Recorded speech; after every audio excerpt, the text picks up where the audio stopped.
Once upon a time, in a peaceful town surrounded by rolling hills, a father and his young daughter, Emma, took their usual afternoon walk through the park. The golden sunlight streamed through the trees, casting dancing shadows on the cobblestone path. A soft breeze carried the scent of blooming flowers, and the air was filled with the distant laughter of children playing. Emma, a bright-eyed girl full of wonder, giggled as she dashed ahead, her tiny feet barely making a sound against the grass. Her father, Daniel, followed with a warm smile, cherishing these quiet moments together. Their walks were filled with laughter, curiosity, and the simple joys of life. As they strolled, Emma suddenly stopped, her eyes lighting up with excitement. Just ahead, beneath the shade of an ancient oak tree, stood a wooden cart overflowing with shiny red apples. Their smooth skins glowed in the sunlight, making them look almost too perfect to be real.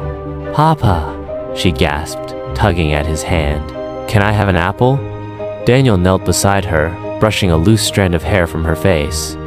Reaching into his pocket, he felt the few coins he had brought along. Money was tight, and every small expense had to be considered carefully. "Of course, sweetheart," he said with a loving smile. "But I only have enough for one. Would you like to share it with me?" Emma tilted her head, thinking for a moment. Then, with a playful glint in her eyes, she grabbed 2 apples, one in each hand. Before Daniel could react, she took a quick bite from both, her small teeth sinking into the crisp fruit. For a moment, disappointment flickered across Daniel's face. Had he failed to teach her about sharing? Had she grown selfish without him realizing? A sigh almost escaped his lips. Just as he was about to speak, Emma stretched out one of the apples, her face beaming with joy. "Here, Papa," she said excitedly. "This one is the juiciest. I had to check which was sweeter. I wanted you to have the best one." Daniel's heart melted instantly. He had completely misjudged her. She wasn't being selfish, she was being thoughtful. He took the apple from her small hands and took a bite.